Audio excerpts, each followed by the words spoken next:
Hey guys, it's Miss Sneed. We are looking at our Module 1 Topics A and B study guide. This study guide is going to be for lessons 1 through 6 that we've gone over so far. I'm going to do this study guide with you, basically.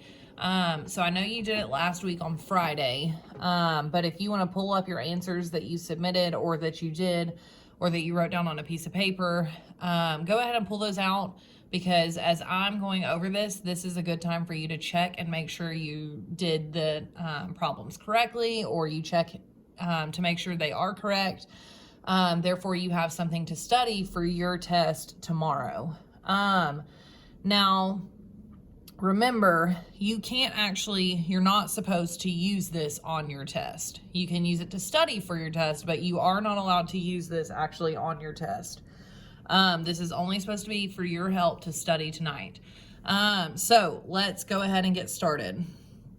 The first thing I always need to do is go through and read the directions for each problem before I start doing any of the problems. So number 1 and 2, it's telling me that I need to solve. So I need to solve these two equations for numbers 1 and 2. So let's look at number 1. It says 23 and 1600ths times 100. So I'm going to go ahead and rewrite that just so that I have some room to work with. So 23 and 1600ths times 100 equals. Now, I need to remember, I know this has been a while. I know it's been a good 2 weeks since we've done this, but all we're doing is moving the decimal here. That was our shortcut version. So the way I'm going to know where to move my decimal to is by looking at the multiplication sign and what it's being multiplied by. So our multiplication sign is telling us that our number is getting bigger, which means that our decimal needs to move to the right. Because when it moves to the right, it's making the number bigger. Now, I need to look at what it's being multiplied by to know how many spots to move it. It's being multiplied by 100. And if I look at the zeros in 100, there's 1 and 2 zeros in 100, which means this decimal is going to get moved to the right 2 times. So I'm going to go 1, 2. So now my new number is 2,316 decimal.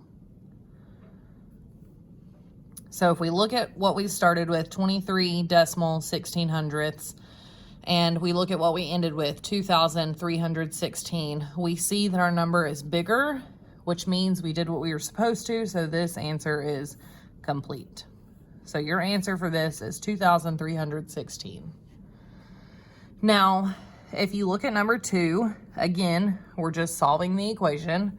So let's look at number 2. It says 8,719 divided by 1,000. So I have places to work. I'm going to rewrite that. 8,719 divided by 1,000 equals. Now, before I told you you're supposed to look at the multiplication sign, well, this one doesn't have a multiplication sign. It has a division sign. Well, division means that we're going to get smaller. Well, if moving to the right is going to make it bigger, moving to the left is going to make it smaller. And if we look at 8,719, it doesn't have a decimal in it right now. But we know that that decimal is going to be right next to the 9 because that's the end of the number. Therefore, we need to know, we know which way we're supposed to move, which is to the left, but now we need to know how many times to move. So if we look at what it's being divided by, which is 1,000, I'm going to count my zeros, 1, 2, 3, and I've got 3 zeros, which means I'm going to move this decimal to the left 3 times. 1, 2, 3, which means that we are going to be left with 8 and 719 thousandths. So if we look at what we started with, 8,719, and we look at what we ended with, 8 and 719 thousandths, we know that our number got smaller, which means we divided it by 1,000, which means this is correct. So that number is correct.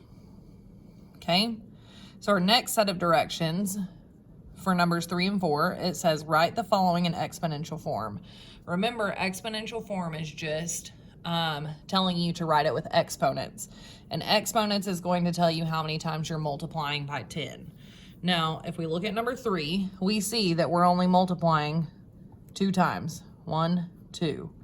Which means this is really going to be 10 to the second power. Now, if we use this in a calculator, we put it into a calculator, 10 times 10 is going to equal 100. And if we count the zeros, 1, 2, we're left with 2, which again means 10 to the second power. Number 4, it says 10,000. Well, it's not telling us how many we divided by. I'm sorry, multiplied by. So we have to break this down ourselves. And we said our shortcut was just counting the zeros, and the number will tell us how many times we're multiplying. So if we look, we have 1, 2, 3, 4, which really stands for 10 times 10 times 10 times 10. If you put this into a calculator, you would get 10,000. And again, if we count our zeros, 1, 2, 3, 4, we would get 10,000 is really equal to 10 to the 4th power. Okay? So numbers 5 and 6 are similar to numbers 1 and 2. We are just solving. So number 5, it says 345 and 7/10 divided by 10. So I'm going to take this number and rewrite it so that I have room to work. 345 and 7/10 divided by 10 equals. Now before, up on 1 and 2, we said first we need to look at if we're dividing or multiplying. Well, here we're dividing, and up at number 2, we said if we're dividing, we're moving the decimal to the left. And to know how many we're dividing by, or how many times we're moving it to the left, we look at what we're dividing it by, which is 10, which means we're only going to move the decimal 1 time since there's only 1 0. So we're going to take our decimal and move it 1 time to the left, which leaves us with 34 and 57 hundredths. If we compare the two numbers, our first number is larger than our second number, which means we divided and we did what we were supposed to.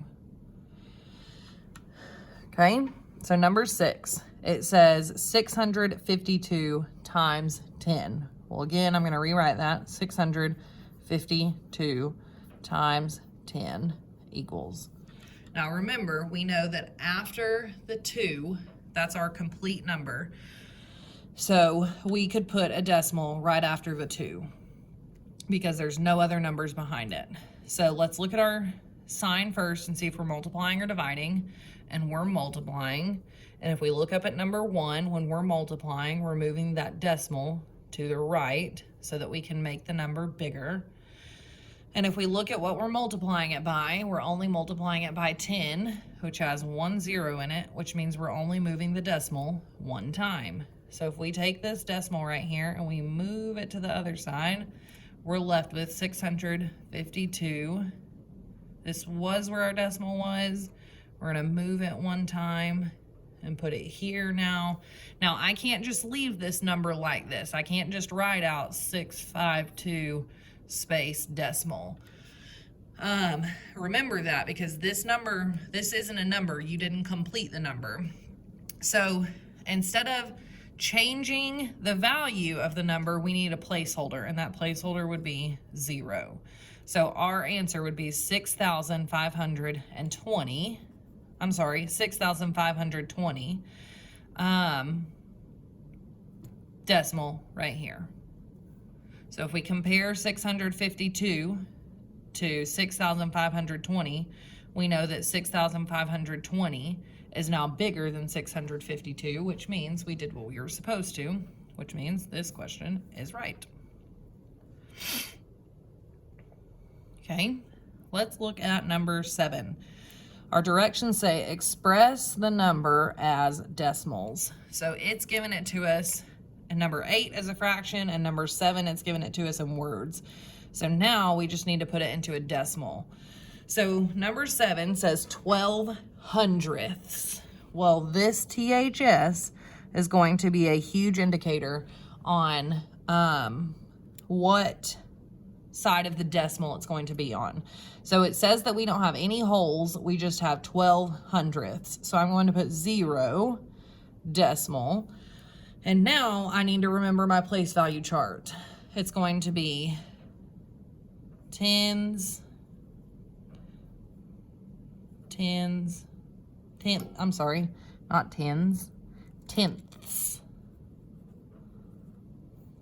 hundredths,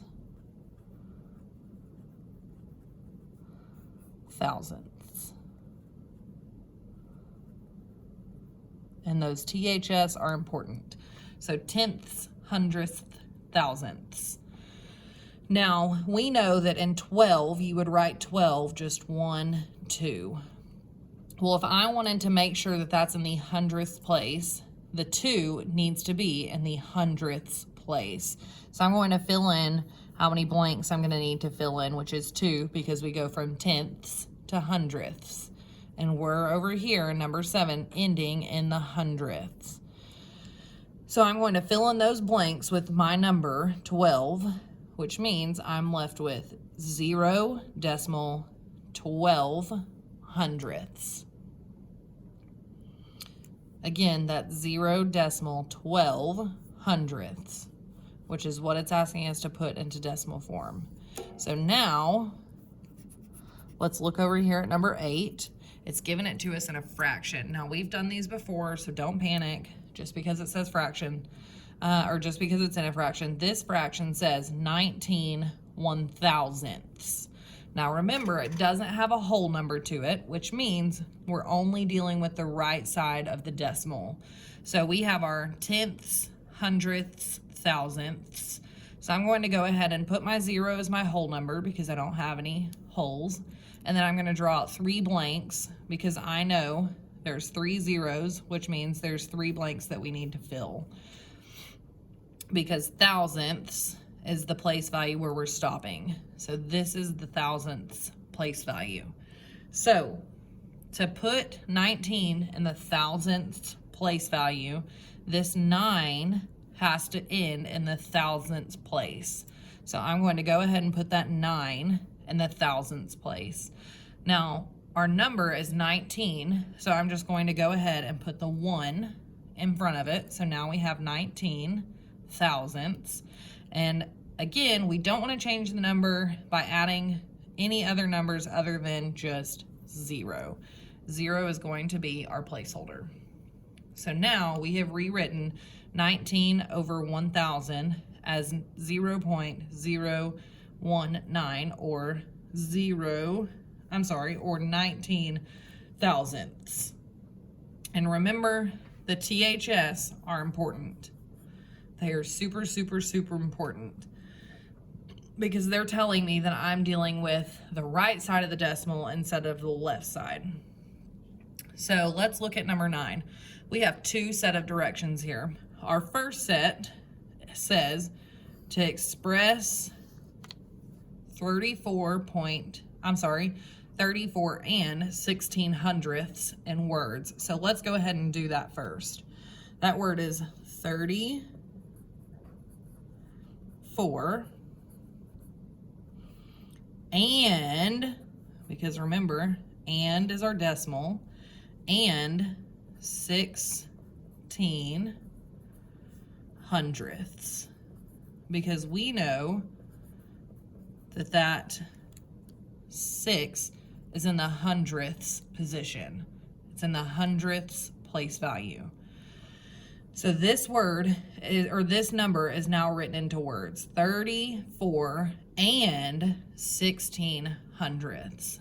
Then our next set of directions for this problem say write it in expanded form using fractions or decimals, okay? So we've done the expanded form before. These are the 2 ways that you could have written it. It would have been 3 times 10, which equals 30, plus 4 times 1, which equals 4, plus 1 times decimal 1, or 1/10, plus 6 times decimal 0.1, or 6 times 1/100th. So I did this one in decimal form. Now let's do it in fraction form. So I'm going to put or. You could have done 3 times 10, which equals 30, plus 4 times 1, which equals 4, plus 1 times 1 over 110, plus 1 times 1 over 100. So here is your decimal form. Here is your fraction form. So you could have done it either way.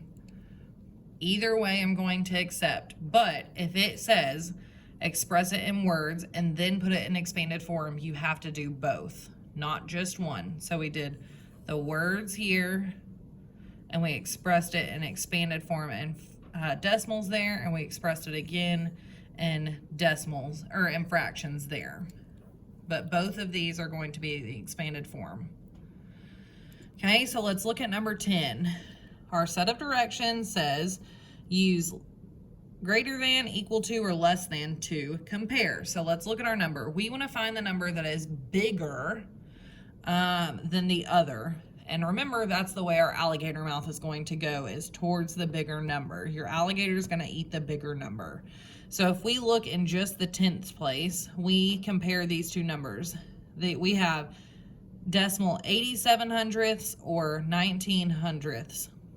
Well, if we look at the 8 in the 10th place, the 8 in the 10th place is larger than the 1 in the 10th place, which means our alligator mouth is going to eat our decimal 87.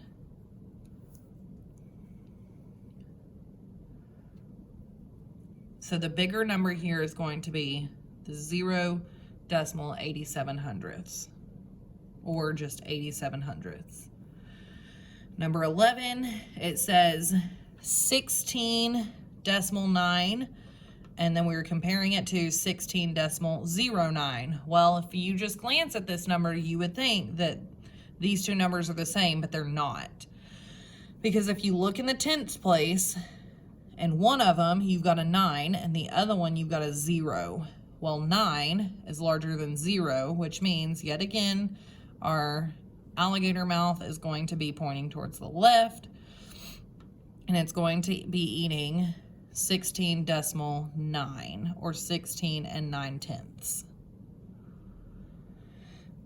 So I'm saying here that 16.9 is larger than 16.9. And then we are at number 12. We are looking at number 12, I'm sorry. And it says 0 and 34/100ths compared to 1 and 2/10. Well, if we look at the whole number first, that's the first place we have. Well, let's look at the whole number. Well, 0 is smaller than 1, which means 1.2 is going to be the larger number. So 1 and 2/10 is going to be our larger number. So our alligator mouth is going to face to the right, and it's going to eat 1 and 2/10. And then our last question, it says 13, arrange the numbers in increasing order. Increasing means least to greatest, because you're making the numbers bigger. Okay, so let's find the smallest number first. Well, I want to look first in the whole numbers column. They are all 7, so that doesn't help me. So let's move on to the 10ths column. Well, 5, I have a 0, I have a 1, I have a 0, and I have a 6. Well, let's narrow it down and look at just the 2 with the zeros, because zeros are going to be less than anything else. So I've got 2 of them that have a 0 in the 10th place. So let's move to the 100th place. I've got a 3 and a 9. Well, I know that 3 is less than 9. So my first number is going to be 0 and 3/100ths. So once I have that written down, I'm going to mark it out. And we just said that the next number I just compared it to is the 0 and 9/100ths. That's the next largest number. So I'm going to write it down, 0 and 9/100ths, and mark it out. So now we have gotten rid of our zeros. Now let's go back and look at our 10th place again on the numbers that we haven't chosen so far. So I have a 5, I have a 1, and I have a 6. Well, our next greatest number is going to be 1. That's going to be the next one in order. So I know my next biggest number is 7 and 12/100ths. So once I've got it written down, I'm going to come over here, mark it out. I no longer need it. And then let's go back and let's look at the 10th place again. I have 7 and 51/100ths, or 7 and 6/100ths. Well, I know that 5 is less than 6. So our next number is going to be 7 and 51/100ths. Once I've got that, I'm going to mark it out. And then we're only left with one number, and it's going to be 7 and 6/100ths.